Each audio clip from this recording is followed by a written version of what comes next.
Ngayong araw, Biyers, gagala naman kami ngayon. Magpipiknik sa Abuan River. Tara, samahan niyo kami sa aming destination ngayon. Umagang-umaga nga, andito kami ngayon sa may Vic Pansiteria. Naisipan kasi naming magpansit muna bago umuwi ng bahay. Medyo na parami kasi ng inom kagabi. Kailangan ng pampatanggal amats. Dito ako lagi nagpapansit sa Vic Pansiteria kapag nasa Kabagan ako. Bukod kasi sa mura, talaga namang panalong-panalo yung pansit na Uncle Vic. Pagkatapos namin magpansit, uuwi na sana kami. Kaso bigla akong naisipan na what if mag-Abuan kami ngayon. Tapos Gina naman itong mga kasamahan ko. Kaya kahit wala kaming preparation, go na kaagad kami. Pagdating nga namin dito sa may Maranafers, bumili kami ng manok, pampulutan. Tapos pagkaakyat nga namin may nadaanan kaming karinderya dito sa may papuntang Santa Victoria Cave. Mag-inom na nga lang yung gagawin namin sa Abuan River at kakain na kami dito. Pagkapasok nga namin ay konti na lang yung mga natirang ulam. Buti na lang kahit papaano ay may nabutan pa kami. Shoutout pala sa kainan na ito, sobrang sasarap na mga pagkain nila. Pagkatapos nga namin kumain ay umalis na kaagad kami papuntang Abuan River. Si Kelvin pala yung driver namin ngayon. Buti na lang marunong siyang mag-drive kasi tinatamad talaga ako mag-drive ngayong araw. At dumaan na nga kami dito sa may Santa Catalina. Medyo malayo-layo pa to kaya konting tiis pa. Bali first time pala nilang pupunta ng Abuan River. Sa akin kasi mga ilang beses na ako pumunta doon. Kaya medyo excited na nga sila dito. Dumating na nga kami at dito kami sa tulay pupwesto. Binuhat na pala namin yung mga gamit namin dito. Kawawa naman si Russell, di daw siya sanay sa pagbubuhat ng mabibigat. Pero pagdating dito sa may baba ng tulay ay selfie kaagad siya. Sino ba naman kasing hindi mapapaselfie ang ganda ng lugar na ito. Napakalinaw nito at kitang-kita talaga yung loob ng tubig. Pagdating nga namin ay napatalon kaagad si Boss Kelvin. Kita nyo naman kung gaano talaga kalinaw yung tubig dito. Siyempre dahil mainit-init nga yung katawan ko dito ay nagpalublob na rin ako sa tubig. By the way, yung mga tubig pala na umaagos dito ay sobrang lamig din. At ito nga si Boss Renz, gusto din daw niya makita yung mukha niya sa loob ng tubig. Kaya nagpa-video din siya. Kaso kahit mababaw ay medyo takot pa rin siya dito. Kaya nga kapag pumunta kayo dito sa may Abuan River sulit-sulitin nyo na. Dito nga ay nag-set up na pala kami ng pag-iinuman namin. Kaso itong dalawa hindi talaga makaget over sa ganda ng Abuan River.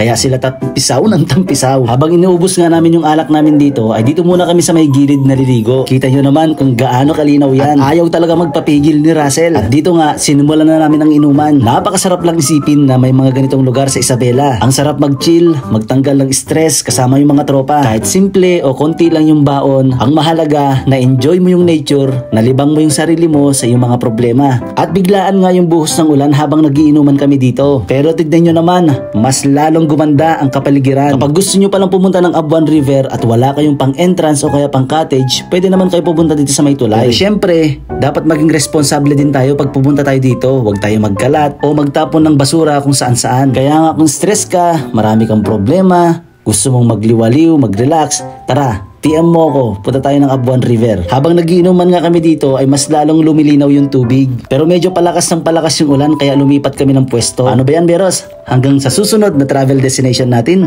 huwag niyong kalimutan mag-like, mag-comment at saka mag-share sa ating video ngayon.